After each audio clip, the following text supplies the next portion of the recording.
Hi ஹெனினிய Tamil சொந்தங்களுக்கு அன்பு வணக்கம். நான் ஜீவன். இது யுதி டெக் ஃபோட்டோஷாப் பேசிக்கில் 27 பிளண்டிங் மோட்ஸில் இது கடைசி குரூப், கொம்பனன்ட் குரூப். இது வந்து ஒரு கலர் சம்மந்தப்பட்ட ஈஸியான ஒரு பிளண்டிங் மோட்ஸ் தான். இதெல்லாம் வடிவை பாருங்கள். பார்த்துட்டு பிடிச்சிருந்தா என்னுடைய வீடியோவை லைக் பண்ணுங்கள், சப்ஸ்கிரைப் பண்ணி விடுங்க. கூடவே அந்த பெல் பட்டனை கிளிக் பண்ணி விடுங்க. அப்போ தான் நான் போடுற வீடியோ வந்து உங்களுக்கு நோட்டிஃபிகேஷனாக வந்து கிடைக்கும், பார்க்குறதுக்கு ஈஸியாக இருக்கும். ஓகே, இப்போ வாங்க வீடியோவில் போவோம். ஓகே, போன பாட்டில் வந்து நம்ம இன்வர்ஷன் குரூப்பையும் கன்சலேஷன் குரூப்பையும் பற்றி பார்த்துட்டோம். இந்த எபிசோடில் வந்து காம்பனன்ட் குரூப்பை பற்றி பார்ப்போம். இந்த காம்பனன்ட் குரூப்புன்றது வந்து ஒரு கலர் சம்மந்தப்பட்ட தனி கலர் சம்மந்தப்பட்ட ஒரு குரூப் தான் இந்த காம்பனன்ட் குரூப். அந்த கலரில் இருக்கிற ஹியூ, அடுத்தது சேச்சுரேஷன், அதே கலர், அதில் எந்த அளவுக்கு லூமினாசிட்டி, அதாவது பிரைட்னஸ், கண்ட்ராஸ்ட் இருக்கின்ற இவ்வளவுமே சேர்ந்தது தான் இந்த காம்பனன்ட் குரூப். ஒரு கலரில் உள்ள விஷயங்களை தான் அடிப்படையாக வச்சது தான் இந்த காம்பனன்ட் குரூப். இதில் வந்து ஹியூவும் கலரும் கிட்டத்தட்ட ஒரே மாதிரி தான் ஒர்க் ஆகும். ஹியூவில் வந்து பிளாக் அண்ட் ஒயிட்டை வந்து பிளாக் அண்ட் ஒயிட்டாகவே விசுவல் ஆகும்.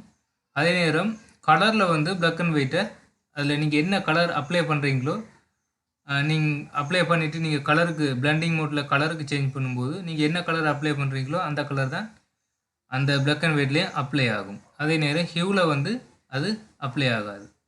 சேச்சுரேஷன்ன்றது வந்து கலர், எந்த அளவு கலரோட ஒரு கொள்ளளவுன்னு சொல்லலாம். அதாவது நீங்கள் கலரை எந்த அளவுக்கு கூட்டுறீங்க குறைக்கிறீங்கன்றது தான் இந்த சேச்சுரேஷன். லூமினாசிட்டின்றது வந்து அந்த கலரோட பிரைட்னஸ் வேல்யூ, அதுதான் லூமினாசிட்டி. ஓகே, இப்போ உங்களுக்கு விளங்கி இருக்கும்னு நினைக்கிறேன். முதலாவதாக வந்து நம்ம ஹியூவை பற்றி பார்ப்போம். இப்போ இதில் பார்த்தீங்கன்னு சொன்னால் ஒரு பிளாக் கலர் ஃப்ளவர் ஒன்று இருக்குது, அதுக்கு பின்னால் க்ரீன் கலரில் ஒரு பேக்ரவுண்ட் ஒன்று தெரியுது. ஓகே, இப்போ நான் இதில் வந்து ஒரு செலக்டிவ் கலரில் போயிட்டு ஒரு க்ரீன் கலர் ஒன்று கொடுக்குறேன். கொடுத்துட்டு ஹியூக்கு சேஞ்ச் பண்ணும்போது பார்த்தீங்கன்னு சொன்னால் இந்த பிளாக்கில் வந்து எந்த வித சேஞ்சுமே ஆகிருக்காது, அது பிளாக்காக தான் இருக்கும். அதே நேரம் பின்னுக்குள்ள க்ரீன் கலர் வந்து பாருங்கள் சேஞ்ச் ஆகிருக்கு. நம்ம தேவைன்னு சொன்னால் இல்லை வேறு கலருக்கு வந்து நம்ம சேஞ்ச் பண்ணிக்கலாம். இந்த மாதிரி கலர் சேஞ்ச் பண்ணலாம். பிளாக்கில் வந்து எந்த வித எஃபெக்ட்டுமே கொடுக்காது இந்த ஹியூ. ஓகே, உங்களுக்கு நான் இன்னும் ஒரு உதாரணம் ஒன்று காட்டுறேன். இப்போ இதில் பாருங்கள், ஒரு புறா ஒன்று நிற்கிது. இது ஒரு ஒயிட் கலர். அதே மாதிரி பின்னுக்கு வந்து ஒரு க்ரீன் கலரில் தெரியுது. இப்போ நம்ம என்ன செய்யலாம்னு சொன்னால் ஒரு செலக்டிவ் கலரில் போயிட்டு இந்த கலரை நீங்கள் ஹியூக்கு மாற்றும் போது பார்த்தீங்கன்னு சொன்னால் ஒயிட்டில் எந்த வித எஃபெக்ட்டுமே ஆகாது. அதே நேரம் பின்னுக்குள்ள கலர் வந்து சேஞ்ச் ஆகும். நீங்கள் இதில் எந்த கலர் வேணும்னு சொன்னாலும் இதை கொடுத்து சேஞ்ச் பண்ணிக்கொள்ளலாம். இவ்வளோ மாற்றும் போது பார்த்தீங்கன்னு சொன்னால் உங்களுக்கு ஒரு கலராக மாறும். உங்களுக்கு எந்த கலர் தேவையோ அந்த கலர் நீங்கள் சேஞ்ச் பண்ணலாம். ஓகே, இதே மாதிரி நிறைய வேலை செய்யலாம். இது ஒரு ஒர்க் தான் செய்யலாம்ன்றது இல்லை, நமக்கு வர க்ரியேட்டிவை பொறுத்து தான் அது ஒவ்வொன்றும் செயல்படும். அடுத்தது காம்பனன்ட் குரூப்பில் நம்ம சேச்சுரேஷனை பற்றி பார்ப்போம். இந்த ஹியூ மாதிரி தான் சேச்சுரேஷனும் பிளாக் அண்ட் ஒயிட்டில் எந்த வித எஃபெக்ட்டுமே ஏற்படுத்தாது. அதாவது நீங்கள் என்ன கலரை கொடுத்தாலும் அதில் வந்து எந்த கலருமே காட்டாது.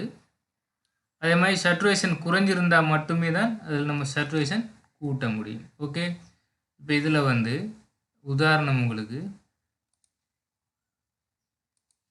இப்போ இந்த பிக்சரில் பார்த்தீங்கன்னு சொன்னால் சேச்சுரேஷன் சரியான குறைவாக இருக்குது. நம்ம கிளிக் பண்ணி பார்த்தா விளங்கும். பாருங்கள், சேச்சுரேஷன் வந்து 12 இருக்குது. அப்போ சேச்சுரேஷன் காணாது. அப்போ நம்ம என்ன செய்யலாம்னு சொன்னால் இதுக்கு சேச்சுரேஷனை கூட்டுவோம். இப்போ இதில் பாருங்கள், நான் சாலிட் கலர் ஒன்று செலக்ட் பண்ணி வச்சுருக்கேன். அதை அப்படியே நான் சேச்சுரேஷனுக்கு மாற்றுறேன்.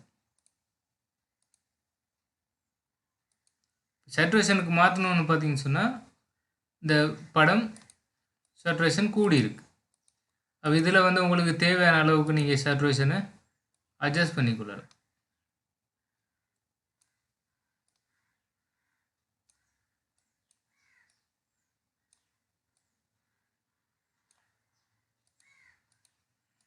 ஓகே, இதில் இன்னொரு விஷயம் என்னென்னு சொன்னால், இப்போ இந்த இதே சேச்சுரேஷன் வந்து நியூ அட்ஜஸ்ட்மெண்ட் லேயர்லையும் இருக்குது. அதே நேரம் இமேஜுக்குள்ளே இருக்கிற அட்ஜஸ்ட்மெண்ட்டுக்குள்ளேயும் இதே சேச்சுரேஷன் இருக்குது. அதுலேயும் ஒர்க் பண்ணலாம். எல்லாமே ஒரே வேலையை தான் செய்யுது. அதே மாதிரி பிளண்டிங் ஆப்ஷனுக்குள்ளே இருக்கிற சேச்சுரேஷனும் அதே வேலையை தான் செய்யும். ஓகே, அடுத்து வந்து கொம்பனன்ட் குரூப்பில் நம்ம கலரை பற்றி பார்ப்போம். இப்போ இதில் ஒரு இமேஜ் ஒன்று இருக்குது. இந்த இமேஜுக்கு நம்ம கலர் சேஞ்ச் பண்ணலாம். இதில் இருக்கிற எப்படி இதில் இந்த ஒரு ப்ளூ கலர் ஒன்று அப்ளை ஆகிருக்கோ அதே மாதிரி நம்ம தேவையான கலர் இதில் வந்து அப்ளை பண்ணலாம். அது எப்படின்னு இப்போ பார்ப்போம்.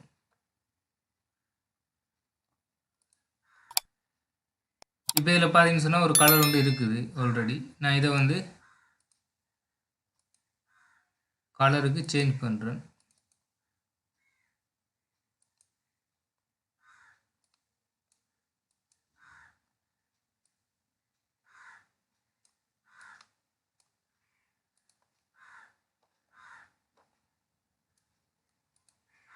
இப்படி இதை இன்வெர்ட் பண்ணுறேன். இன்வெர்ட் பண்ணிவிட்டு எனக்கு தேவையான பகுதியில்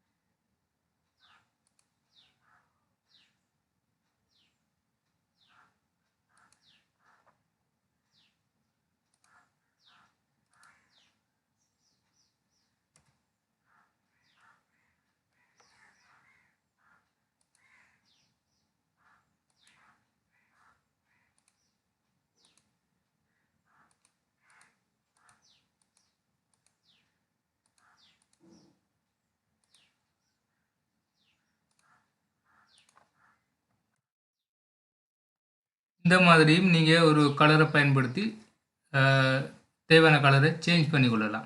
ஓகே, இது மட்டும் இல்லை, ஒரு பிளாக் அண்ட் ஒயிட் பிக்சரை கூட நீங்கள் கலராக மாற்றலாம் இந்த கலர் பிளெண்டிங் ஆப்ஷனை வச்சு. ஓகே, இப்போ நம்ம வந்து கடைசியாக பார்க்க போகிறது வந்து லுமினாசிட்டி. லுமினாசிட்டின்றது ஒரு கலரோட பிரைட்னஸ் வேல்யூவை தான் நம்ம லுமினாசிட்டின்னு சொல்கிறது. ஓகே, இப்போ உதாரணமாக அதை வச்சு என்ன செய்யலாம்னு சொன்னால், இப்போ இதில் ஒரு பிக்சர் இருக்குது. கீழே வந்து பார்த்தீங்கன்னு சொன்னால் ஒரு ஒயிட் கலர் பேக்ரவுண்ட் இருக்குது. இப்போ நான் இதை வந்து பிக்சரை வந்து நான் லுமினாசிட்டிக்கு மாற்றும் போது பார்த்தீங்கன்னு சொன்னால் பிளாக் அண்ட் ஒயிட் ஆகிடும். காரணம் அதில் இருக்கிற லூமா வேல்யூவை மட்டும்தான் வந்து இந்த லூமினாசிட்டி காட்டும். அதாவது பிரைட்னஸ் வேல்யூவை தான் அந்த லூமினாசிட்டி காட்டும். இப்போ இதை எப்படி வச்சு வேறு விதமாக ஒர்க் பண்ணலாம்னு சொன்னால், இப்போ நான் இதை வந்து நார்மலுக்கு மாற்றிடுறேன். நியூ அட்ஜஸ்ட்மெண்ட் லேயரில் போய்ட்டு பிளாக் அண்ட் ஒயிட் கொடுக்குறேன். அதை லூமினாசிட்டிக்கு மாற்றிடுறேன். இப்போ நமக்கு தேவையான கலரை இதில் தேவையான மாதிரி அட்ஜஸ்ட் பண்ணி கொள்ளலாம். இது பாருங்கள், இதில் ஒரு கை மாதிரி ஒரு அடையாளம் இருக்குது, சின்ன ஐக்கான் உண்டு. அதை வச்சு நீங்கள் தேவையான கலர்களை தேவையான மாதிரி உங்களுக்கு தேவையான இடத்துல நீங்கள் இதில் அட்ஜஸ்ட் பண்ணி கொள்ளலாம். எந்த இடத்துல உங்களுக்கு எந்த மாதிரியான ஒரு கலர் வேல்யூ தேவைன்றதை வந்து நீங்கள் இந்த மாதிரி அட்ஜஸ்ட் பண்ணி பார்க்கலாம். இந்த மாதிரி ஒர்க் பண்ணுறதுக்கு இந்த லுமினாசிட்டி பெரிய உதவியாக இருக்கும். இது மட்டும் இல்லை, நிறைய ஒர்க் பண்ணலாம் இந்த பிளெண்டிங் ஆப்ஷனை வச்சு. நாங்கள் சொல்லித்தரது வந்து ஒரு சின்ன பகுதி தான். உங்களோட க்ரியேட்டிவை பொறுத்து தான் அந்த பிளெண்டிங் ஆப்ஷன் வந்து எப்படி எப்படியெல்லாம் பயன்படுத்தலாம்ன்றது நீங்கள் செய்து பார்க்கும்போது உங்களுக்கு விளங்கும். ஓகே ஃப்ரெண்ட்ஸ், இப்போ கடைசியாக வந்து நான் 21 பிளெண்டிங் மோட்ஸில் கடைசி குரூப்பை பற்றி நான் உங்களுக்கு சொல்லி தந்துட்டேன். இது உங்களுக்கு நல்லா புரிஞ்சிருக்குன்னு நினைக்கிறேன். என்னுடைய வீடியோ பார்க்குற நீங்கள் வந்து என்னுடைய வீடியோ பிடிச்சிருந்தா லைக் பண்ணுங்கள், ஷேர் பண்ணுங்கள், சப்ஸ்கிரைப் பண்ணி விடுங்க கண்டிப்பாக. அப்போ தான் என்னுடைய வீடியோ 4 பேருக்கு போய் சேரும், அவங்களும் பார்ப்பாங்க. எனக்கும் ஒரு வீடியோ போடணுன்ற ஒரு ஆர்வம் இருக்கும். ஓகே, இன்னொரு பதிவில் நான் உங்களை சந்திக்கிறேன். பாய்.